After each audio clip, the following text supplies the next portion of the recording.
If you just jumped into Ashes of Creation, you've probably noticed by now that the game doesn't hold your hand at all. And look, I respect that there's a certain charm in MMOs that throw you into the world and expect you to figure things out on your own. But let's be honest, some mechanics are so hidden or poorly explained that you can easily waste dozens of hours without understanding fundamental systems that would make your life much easier. I spent a considerable amount of time exploring every corner of this game, testing builds, scratching my head over node systems, and making mistakes that could have been avoided if someone had warned me beforehand. And that is exactly why I'm making this video, so you don't have to go through the same struggle I did. Ashes of Creation has an absurd amount of depth, and Intrepid Studios clearly assumed the community would discover and share this information. The problem? Not everyone has the time or patience for that.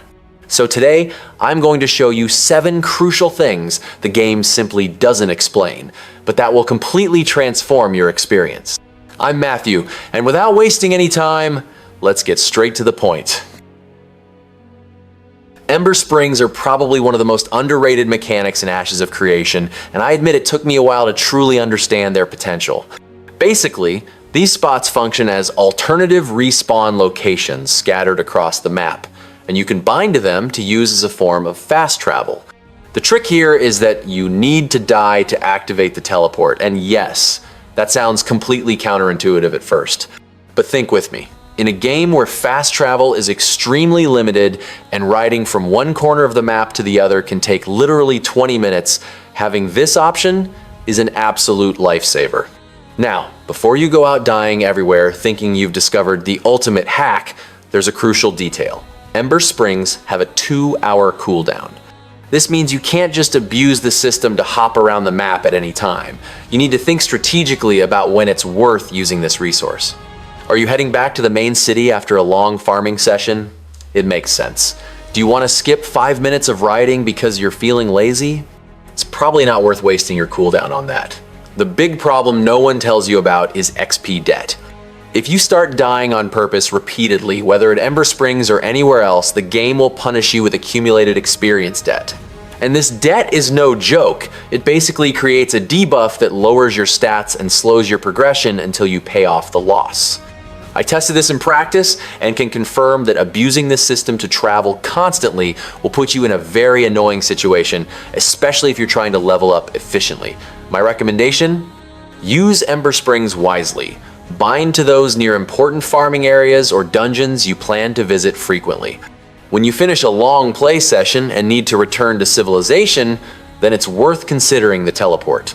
But don't turn it into a constant habit, because the XP debt will haunt you and turn that time saver into a grinding nightmare later.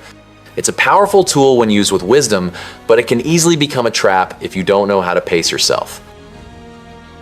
One of the things that caught me most off guard in Ashes of Creation was the local storage system. Unlike most modern MMOs that give you a global bank accessible from anywhere, here your storage is literally tied to the specific city where you deposited the items. This means that if you dumped a bunch of crafting materials into a warehouse in a city in the north of the map and then decided to move south, those items stay locked there until you physically return to that city. It's a design choice that forces you to think geographically about where to establish your base of operations. I learned this the hard way when I was farming in a remote region and decided to use local storage so I wouldn't be weighed down. The problem? 2 hours later, I was on the other side of the map, participating in a node event and needed those specific materials to complete a crafting quest. Result? I had to make a full trip back, wasting precious time I could have been using to progress.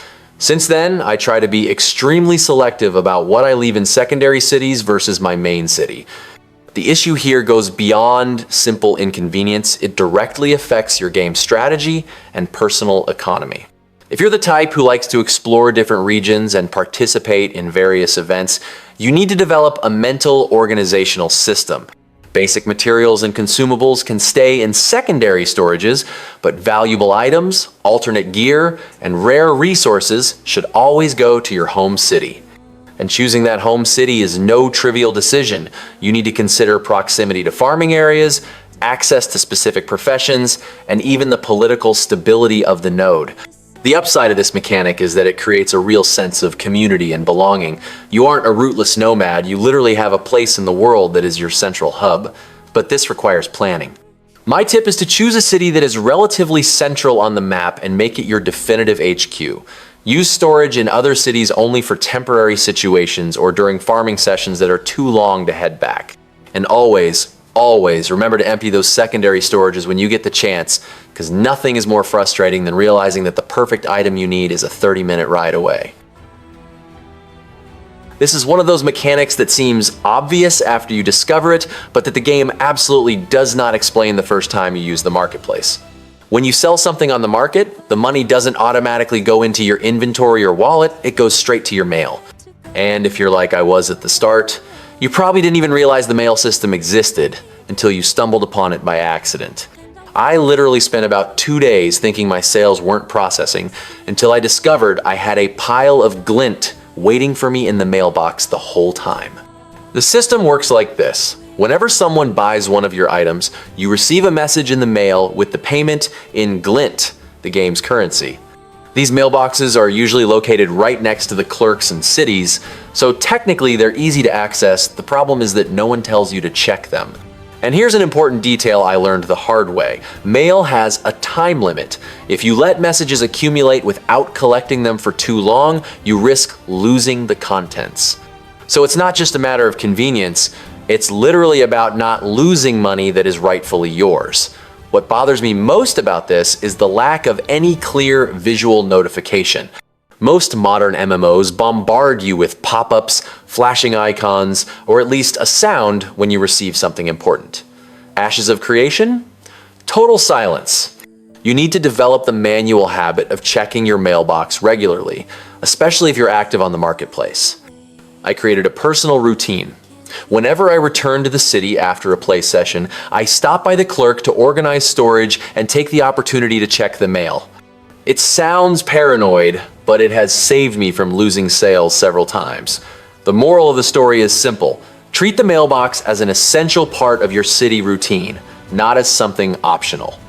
If you are actively selling on the marketplace, and let's face it, you should be, as it's one of the best ways to make glint in the game, checking the mail needs to become an automatic habit. Put it on your mental checklist, along with repairing equipment and restocking consumables. And if you're the forgetful type, it might be worth creating a real reminder or writing it down somewhere, because losing glint because you forgot to check the mail is one of the silliest ways to waste your effort in this game. The profession system is much more restrictive than it looks at first glance, and this limitation of 5 skills at the apprentice level is the kind of thing you only discover when you already have several professions leveling up. The game lets you start training practically any profession you want, giving you a false sense of total freedom. But when you try to promote a 6th skill to the apprentice level, then comes the surprise: you can't. You literally hit an invisible wall that forces you to make tough choices about which professions really matter for your playstyle. And spoiler, this decision will directly impact your personal economy and even your relevance within a guild. I made the classic mistake of wanting to be a jack of all trades at the beginning. I thought, I'll take mining, herbalism, logging, skinning, and even some crafting, because you never know when it'll be useful. The problem is that this mentality simply doesn't work with this cap system.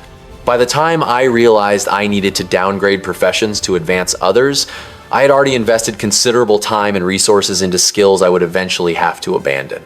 And here is the catch.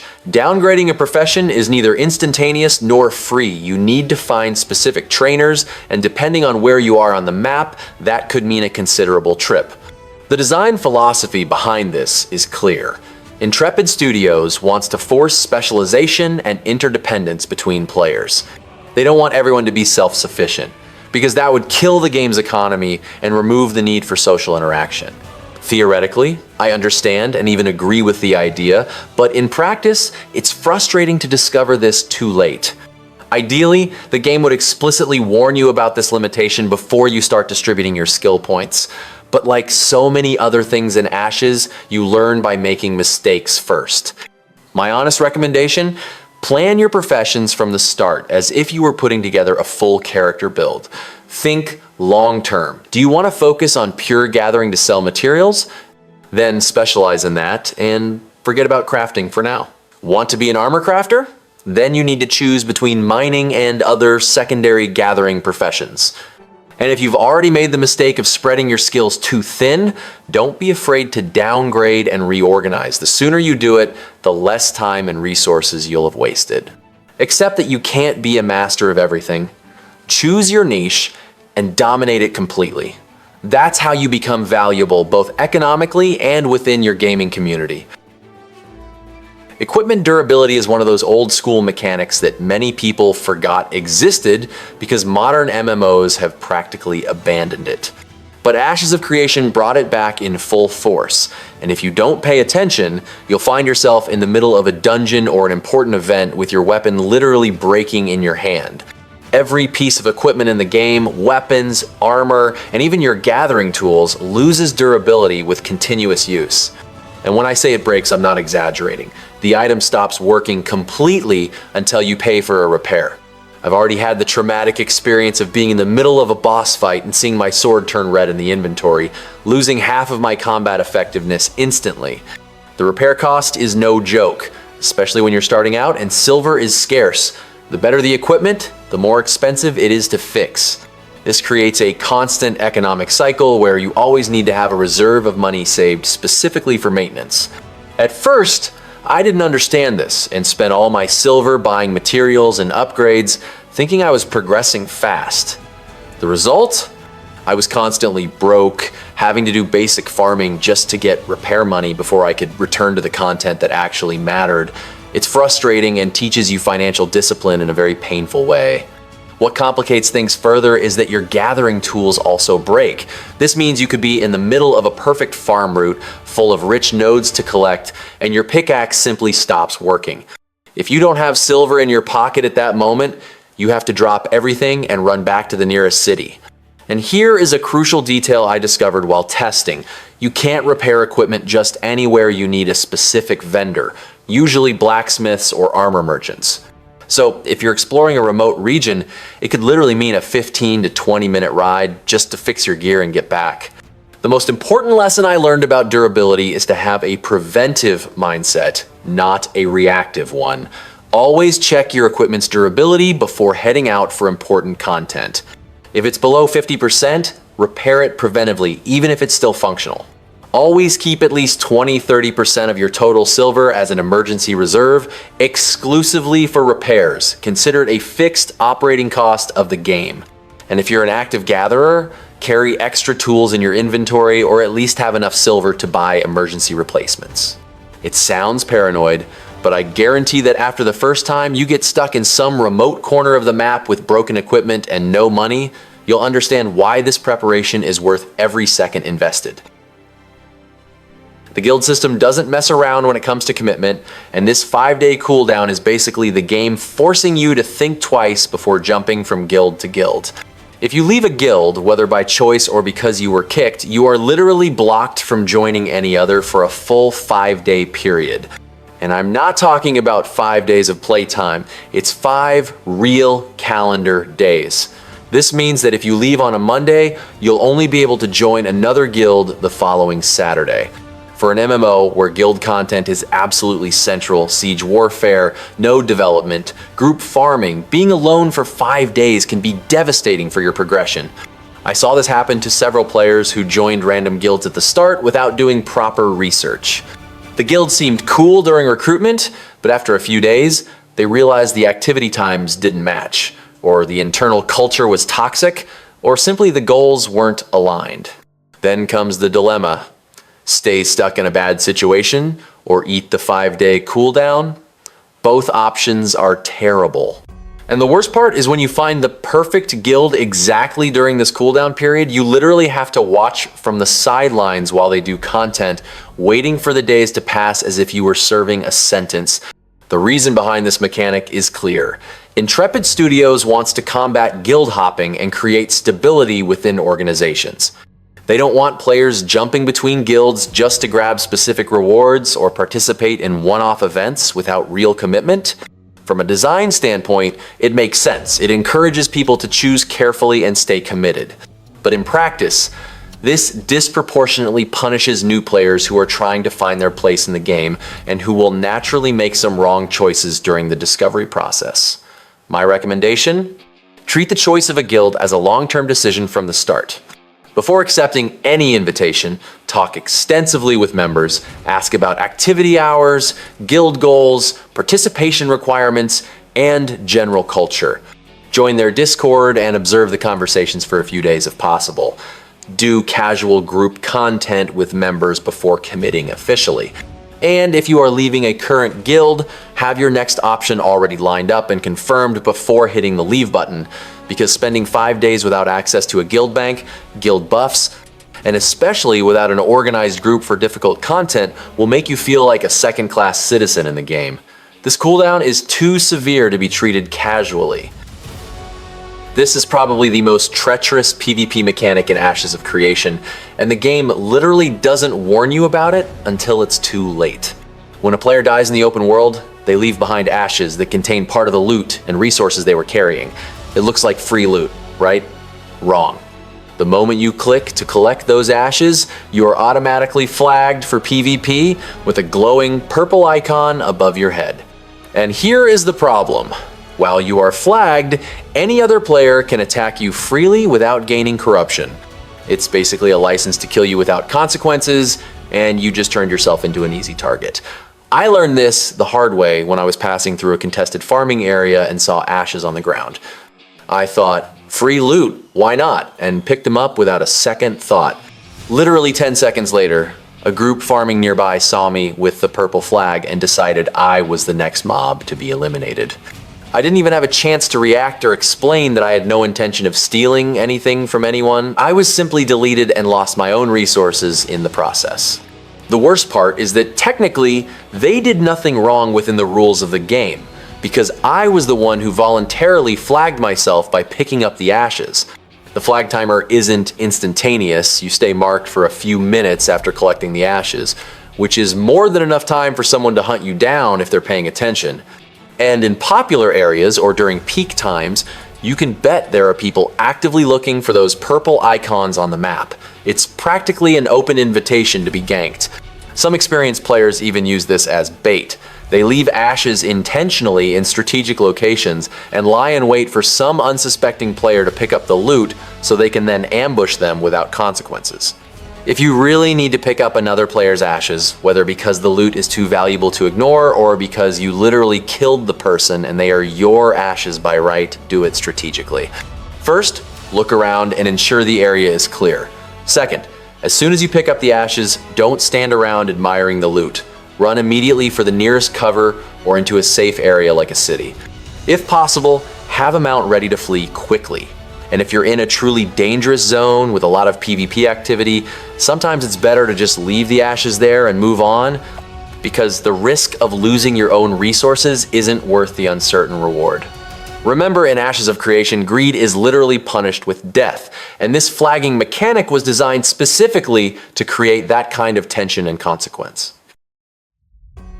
This is probably the most treacherous PvP mechanic in Ashes of Creation, and the game literally doesn't warn you about it until it's too late. When a player dies in the open world, they leave behind ashes that contain part of the loot and resources they were carrying. It looks like free loot, right? Wrong. The moment you click to collect those ashes, you are automatically flagged for PvP with a glowing purple icon above your head. And here is the problem. While you are flagged, any other player can attack you freely without gaining corruption. It's basically a license to kill you without consequences, and you just turned yourself into an easy target. I learned this the hard way when I was passing through a contested farming area and saw ashes on the ground. I thought, free loot, why not? And picked them up without a second thought. Literally 10 seconds later, a group farming nearby saw me with the purple flag and decided I was the next mob to be eliminated. I didn't even have a chance to react or explain that I had no intention of stealing anything from anyone. I was simply deleted and lost my own resources in the process. The worst part is that technically, they did nothing wrong within the rules of the game, because I was the one who voluntarily flagged myself by picking up the ashes. The flag timer isn't instantaneous. You stay marked for a few minutes after collecting the ashes, which is more than enough time for someone to hunt you down if they're paying attention. And in popular areas or during peak times, you can bet there are people actively looking for those purple icons on the map. It's practically an open invitation to be ganked. Some experienced players even use this as bait. They leave ashes intentionally in strategic locations and lie in wait for some unsuspecting player to pick up the loot so they can then ambush them without consequences.